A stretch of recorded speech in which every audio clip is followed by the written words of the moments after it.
All right, so a 5-minute review of my John Deere 2021 X758. It now has 100 hours on it. I expected to put 125 hours on it in the first year. However, I did not, just due to some drought conditions that we're having here. So we're rolling over 100 hours at the end of June. I picked it up in June of 2022. I picked it up in May 1st of 2021. It does have the 60-inch high-capacity deck underneath it. That is how it came from Deere. I've also added the front PTO, the stub shaft, so I can move snow. Of the 100 hours, I would say a vast majority of those are mowing. Probably somewhere around 80% of them are mowing. Probably another 10 to 15 hours are pulling carts around the yard, small tasks like that. And I would say there's probably 5 hours of maybe pulling a heavier trailer or snow blowing, various tasks along those lines. There is no 3-point or rear PTO on this machine. I don't intend to add one.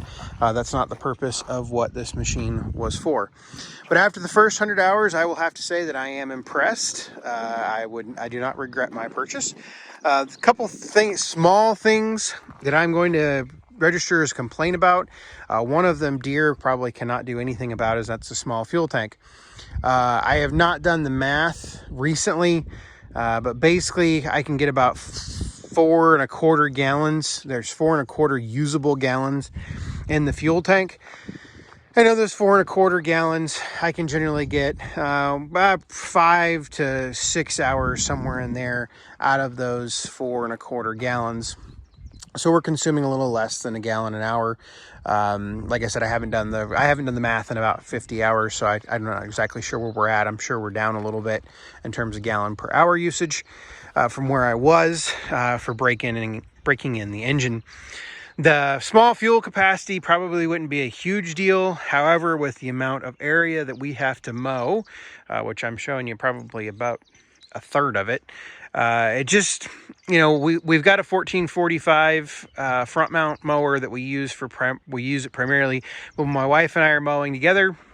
Since this is her mower, 4.5 gallons or 4.25 gallons does not go very far, or 5 hours does not go very far before you need to fill up. Like I said, I don't think a lot of that has to do with some specs and stuff like that are standards, just not something that I like.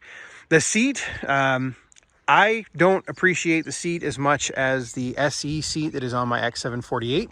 My wife, however, loves the new seat. In fact, she prefers it over the X748's SE seat. Couple things that I really do like.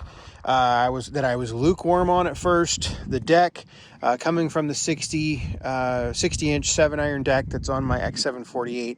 I had some concerns about the reliability and longevity of this 60-inch deck. Honestly, I don't have those anymore. I think Deere ironed out a lot of the issues they had in some of those early 60-inch and 54 high-capacity decks in terms of supports and a couple other things. I think that they've really straightened those out. I mean, I went over this deck earlier this year, probably about 20 hours ago, and I don't see any excessive wear. A couple things that I have noticed that you really have to pay attention to is you really got to get these gauge wheels set to the correct height, or it will scalp. Once you get them set to the correct height, not really a big deal. I have not had any scalping issues with this deck if the gauge wheels are set correctly. You can see the amount of wear on the deck after the first 100 hours. Like I said, 80 hours of that's mowing. Just overall, no real complaints. In fact, I'm very pleased with the deck and the cut quality out of the deck. Other than that, overall, I think, would I buy it again? Absolutely. I would really struggle, though, with buying it again, given the price increases of last year, which has affected everything. Now we're looking at the same, basically It's gone up $1,700, $2,000 in the last year from where it was at a year ago, which is not the best thing. The only other thing that I'll have to say that I think probably the 200 or 250 hour review will answer those questions is the aluminum rims. I'm still not sold on them. They might look good, but I still have concerns about long-term reliability. I recognize that aluminum rims have been around a long time. I'm just not sure if I like them on a mower. We'll see. Maybe I'll be proven wrong. But hey, that's why we go over stuff and review stuff. If you have any questions, comments, I've talked for 30 seconds that I wanted to. If you have any questions, comments, leave them below. I'll be happy to answer questions about the machine.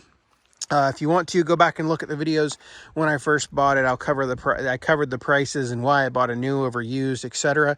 And so happy to answer questions. Thanks for watching.